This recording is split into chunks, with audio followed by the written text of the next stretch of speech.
E aí pessoal, bom dia, boa tarde, boa noite. Depende da hora que você for assistir esse vídeo. Eu quero fazer aqui um balanço bem rápido a respeito de todas as posses dos presidentes. Eu quero ser bem rápido. Eu quero ser bem rápido. Eu me lembro assim, eu vou pegar do avô de Aécio Neves, né? Eu me esqueci o nome dele. Quando ele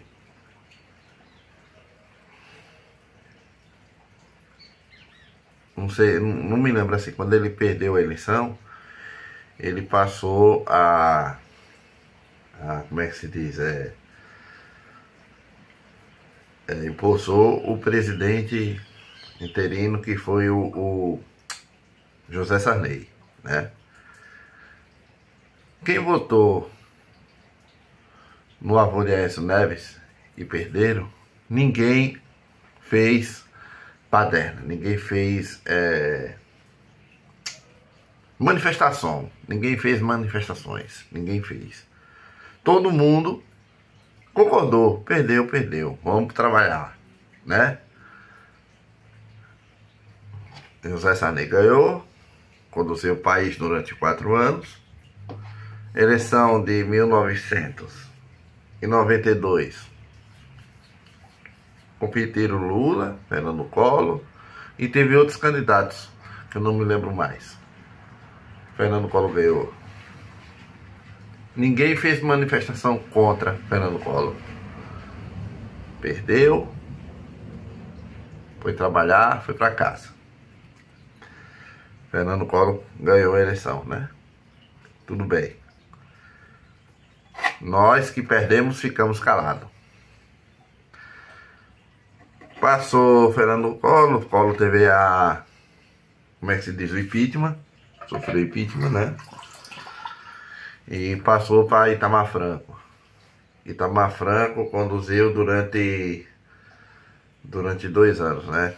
Que era para conduzir de 90 a 94. Em 92 teve o impeachment de seu Collor de Mello. E ali o pessoal fizeram manifestações. Claro, o país estava em crise, né?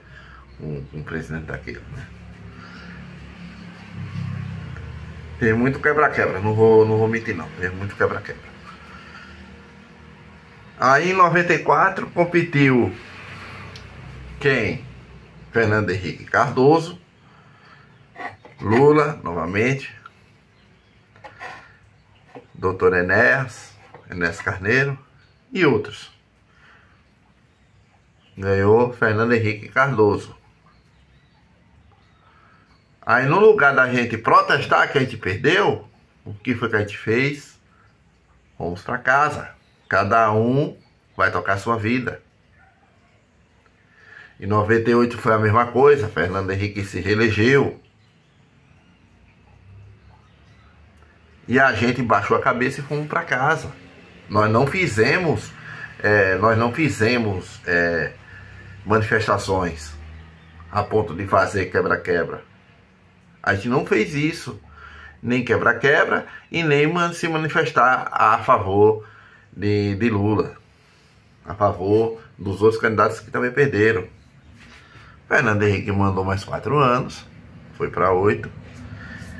Aí o jogo começou a virar. Lula ganhou e eles começaram a fazer manifestaçãozinha, não sei o que, né? Mas eles também se conformaram e foram para casa. Perderam a eleição, foram para casa, foram tocar seus trabalhos, suas vidas.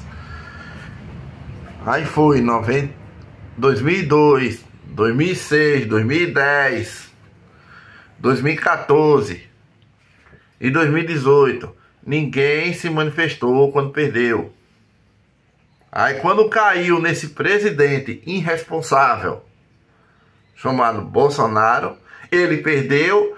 Os idiotas, disfarçados de patriotas, começaram a fazer manifestações, querer paralisar o Brasil à marra e infelizmente quebrando os palácios da justiça, o parlamento, né? Fizeram coisas erradas e foram condenados. Não aguentaram perder uma eleição. A gente que votou em Lula nas outras eleições, a gente perdemos e fomos para casa de cabeça erguida. Vamos para casa, baixamos a cabeça, vamos para casa. Agora já esse povo de Bolsonaro não aguenta perder uma eleição e quer parar o Brasil na marra,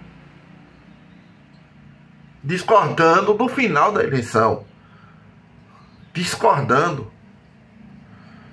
Não dá para acreditar, pessoal, não dá para acreditar. Esse que é o meu balanço rápido. Qualquer coisa que eu voltar a falar, eu volto a falar nesse vídeo. Qualquer outra coisa, falando de eleição. Vamos que vamos. Pessoal, pra gente dar continuidade aqui ao vídeo aqui, né?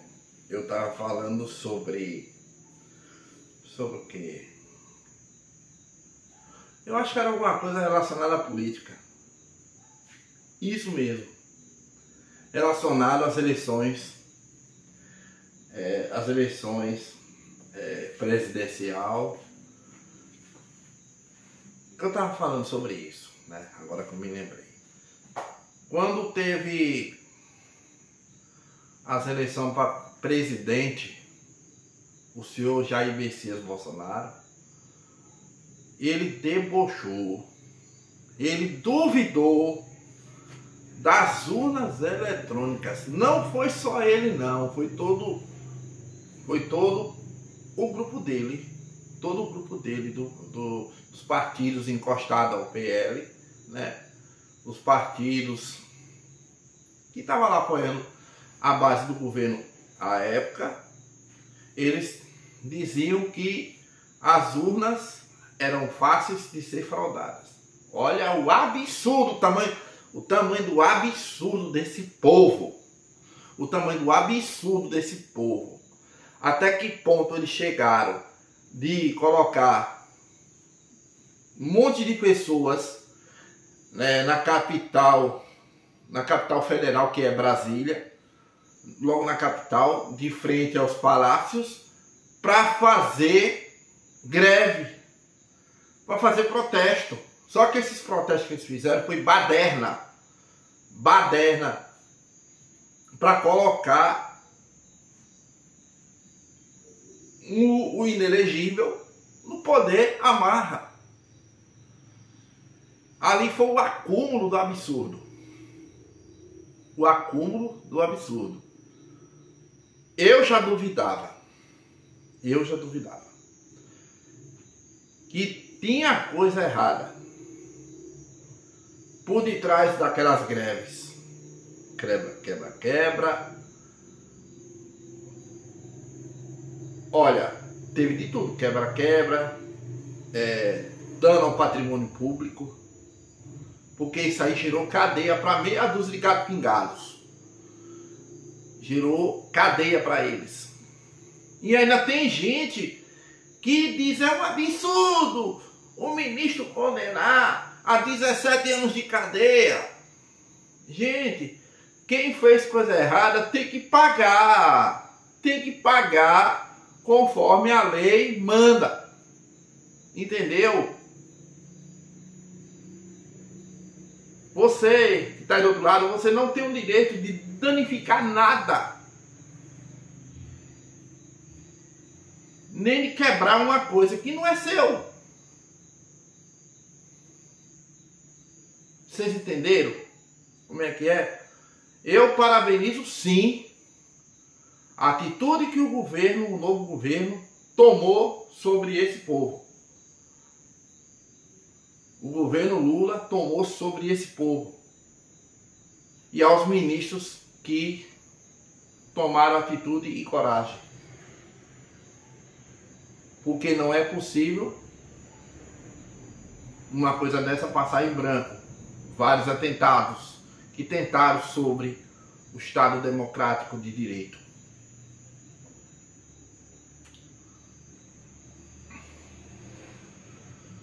Como meia dúzia de gatos pingados que não se conforma que Bolsonaro perdeu, ficam aí xingando os ministros, falando besteira, falando abobrinha. Hoje estão aí, ó, com o pé na cadeia. Hoje eles estão aí com o pé na cadeia. Por quê? Falou besteira demais. Falou besteira demais. Eu, graças a Deus, eu não votei em Bolsonaro. Eu não votei em Bolsonaro. Eu votei em Lula. Se é isso que vocês querem saber? Ah, você é um petista doente, Fred. Eu não tô nem aí para quem vai me criticar. Eu não tô nem aí quem vai me criticar. Sou petista? Não é de agora. Sou petista já, ó. Já torci pelo PT há muitos anos. Eu vim me filiar ao PT em 2023. Depois que eu tirei meu título de eleitor, votei em Lula, eu vim me afiliar ao PT em 2023. Pra vocês saberem. Então, pessoal, é aqui mais um desabafo, porque eu não sou a favor eu não sou a favor de manifestações com baderna. Prestem atenção, eu não sou a favor de manifestações com baderna e com atentados ainda por cima, que é o mais grave. Eu sou contra. Eu costumo sempre dizer uma coisa para alguns amigos meus que eu conheço aqui na minha cidade. Eu considero a política como se fosse uma partida de futebol. Vamos supor, Bahia e Vitória. Eu sou Vitória. Se o Bahia ganhar, eu vou me recolher e não vou brigar com ninguém. Parabéns, parabéns ao ganhador, eu sempre digo isso. Parabéns ao ganhador, seja feliz e pronto, cada um e vida que segue. Agora, e fazer quebra-quebra, eu sou contra. Eu sou contra. Vocês entenderam? Eu considero eleição de presidente a prefeito, eu considero como se fosse partida de futebol, gente. O time que está ganhando, parabéns. O time que perdeu, parabéns do mesmo jeito. Só que não ganhou. Entendeu? É assim como se faz democracia. Como se fosse uma partida de futebol e tudo em paz. Tem gente que vai defender, que não sei o que, tem gente que vai para os estádios brigarem. É problema deles, eu não estou nem aí, ó. É problema deles de quem vai brigar no estádio de futebol. Mas eu respeito qualquer decisão que venha. Eu respeito todas as decisões da justiça, eu respeito, graças a Deus. Eu não preciso de que alguém venha para cá me dizer: ah, fulano foi roubado, fulano foi esculachado. Eu não tô nem aí, meu amigo. Eu vou brigar para quê? Vou ganhar o quê com essas brigas? A única coisa que eu vou ganhar é uma fama. Isso eu não quero. Isso eu não quero. Graças a Deus eu não quero. Eu não preciso disso. Ganhou? Parabéns. Perdeu? Parabéns do mesmo jeito. Vida que segue, pessoal. Vida que segue. Eu estou dando um recado para os bolsonaristas. Vida que segue, pessoal. Vida que segue. Vocês perderam a eleição. Se conformem, gente. Poucos bolsonaristas se conformaram com o resultado. E saíram. Eles não saíram perdidos. Eles saíram, como é que se diz? Chateados com o resultado da eleição. Isso eu considero. Chateados. Perdidos não. Porque uma hora eles ganham, uma hora a gente perde. Vocês entenderam como é que é a situação? Então, quem aprontou tem que pagar pela força da lei.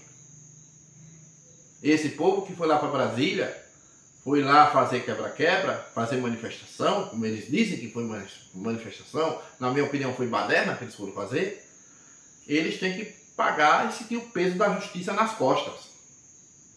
Eles têm que pagar. E ainda tem mais gente ainda para ir para a cadeia. Ainda tem mais gente para ir para a cadeia. Esses que fugiram lá para os Estados Unidos, O nomezinho deles lá provavelmente já está na Interpol.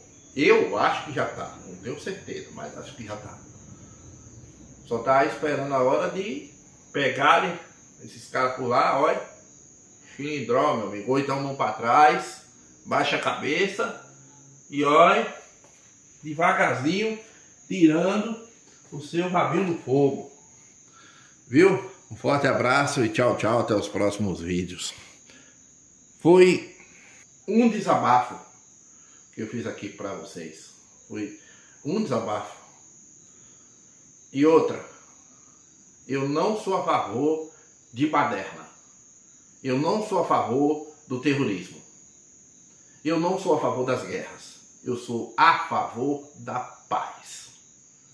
Como eu vou falar aqui para vocês, mais uma vez.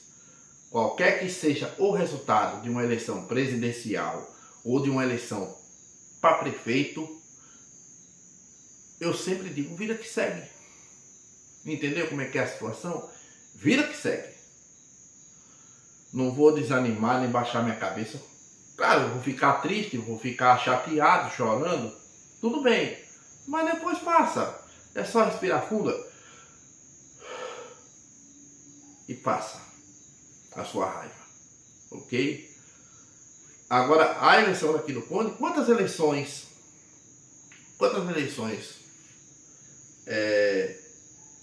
o Grupo Madeirol perdeu?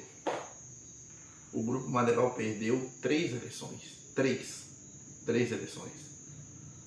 Eu vou dizer as 3. 1992, o Paulo Almeida saiu como candidato a vice na chapa com o Dr. Eliezer Mendes Vasconcelos, saudoso Dr. Eliezer. Perderam em 92.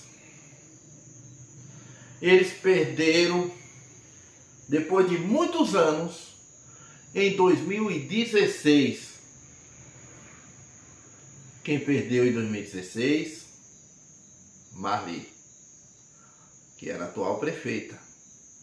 Perdeu em 2016. Em 2020, quem perdeu? O atual prefeito, Anísio Almeida. Eles perderam 3 eleições. Ganharam quantas? 3 também. Eles ganharam 3. Perderam 3 e ganharam 3. Eles competiram 6 vezes, perderam 3. Ganharam 2000, que foi o Paulo Almeida. 2004, Paulo Almeida novamente. 2012, Marli.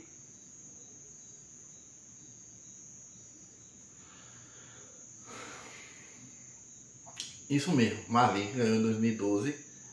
Em 2020, não, 2024, Anísio. Eles ganharam, aliás, foram 7 vezes que eles competiram, né? Deixa eu ver se eu estou certo. 6. Perderam em 92, perderam em 2016, perderam em 2020. 3 vezes eles perderam. Agora, as eleições que eles ganharam foi 2000, 2004 e 2012. Isso.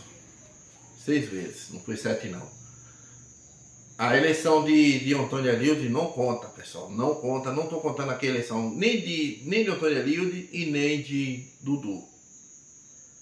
As 2 vezes que Dudu competiu, as 2 ele ganhou. E Antônia Lilde competiu uma vez, também ganhou. O grupo Vieira ganharam 3 eleições. E eles perderam um bocado de vez no passado. Eles também perderam um bocado de vez. Perderam em 88, perderam em 92, perderam em 96 e só vieram ganhar no ano 2000, junto com o Paulo. Entendeu como é que é a situação de uma política que acontece no Brasil? Acontece assim. Eu usei esse pessoal como exemplo, mas não como ofensa, mas sim como exemplo de uma eleição que acontece todos os anos em todas as cidades do nosso país. Você entendeu? Então, sobre a urna eletrônica, deixa eu só dizer aqui uma coisa. A urna eletrônica, ela é 100% segura. Sempre eu defendi a urna eletrônica e continuo defendendo. Eu continuo defendendo a urna. Doa quem doer, meu amigo. Doa quem doer. Esses caras que falam besteira, a urna não é segura, que não sei o que. Eu digo, gente, para de tá falando merda. Para de tá falando bobagem. Para de tá falando bobagem. Não fale uma coisa que você não sabe. Não fale uma coisa que você não sabe. Vocês entenderam como é que é a coisa? Quando alguma pessoa me conta uma coisa, eu digo, isso aqui não é verdade. Como é que o Ministério da Justiça coloca um produto que é 100% confiável para um monte de gente ainda ficar duvidando? Se fosse assim, a Justiça Eleitoral nem botava as urnas para fazer as eleições no lugar das urnas de papel, como era antigamente. A urna eletrônica veio para substituir como era feito aquelas eleições de antigamente. E olha que eu sou dessa fase. Eu sou dessa fase, sou dessa época ainda. Da urna de papel. Você chegava aqui, vamos supor, eu vou pegar aqui um papel aqui rapidinho. Vou pegar aqui um papel. Vamos supor. Digamos que aqui está meu voto. Digamos que aqui está meu voto. Aqui é o carnê da Pronet Telecom. Deixar um abraço para o pessoal da Pronet. Vamos supor que aqui seja meu voto. Vamos ver aqui que é que eu posso usar. Aqui não tem buraco coisa em cima nenhuma. Aqui está a urna. Vamos supor que aqui está aberto, né? Que aqui está aberto. Se eu botar o papel aqui, descer cá para dentro, eu já botei, meu amigo. Antigamente era assim. Usavam-se caixotes, que era feito pela própria Justiça Eleitoral. Era uma caixa. A pessoa depositava seu voto, já estava ali os candidatos que você votou, os candidatos que estavam ali naquela chapa. Todos os candidatos estavam ali naquela chapa que você já votou, que você já expôs os nomes. Tá ali, você já depositou e pronto. Hoje em dia, a urna eletrônica, ela dá o resultado em menos de 5 horas. Menos de 5 horas, pessoal. Menos. Em 2 horas, 3 horas de relógio, você já está sabendo quem ganhou para prefeito, quem ganhou para governador, quem ganhou para presidente, quem ganhou para deputados, para ministros. Tudo isso você já está sabendo. Uma eleição de ministro é de 8 em 8 anos. Vocês ficaram sabendo. Então, não me venha com essa babaquice de me dizer que a urna eletrônica não é confiável. Não me venha com isso não. Eu não vou acreditar nisso. Eu jamais vou acreditar. Se fosse assim, eu nem ia votar em 2022 em Lula. Eu não ia nem votar. Eu não ia nem votar nem em Zé Ronaldo. Minha segunda eleição que eu participei. Se fosse assim. Vocês entenderam como é que é a coisa? Então, pessoal, confie nas urnas. A urna é 100% segura. Não existe esse negócio de celular conectado à urna, internet conectada à urna, que isso aí não existe. Não existe isso daí. Entendeu? Fica um forte abraço. Tchau, tchau, até os próximos vídeos para vocês. Terminar aí com essa imagem dessa televisão bonita. Ela só tá desligada. Fui, tchau!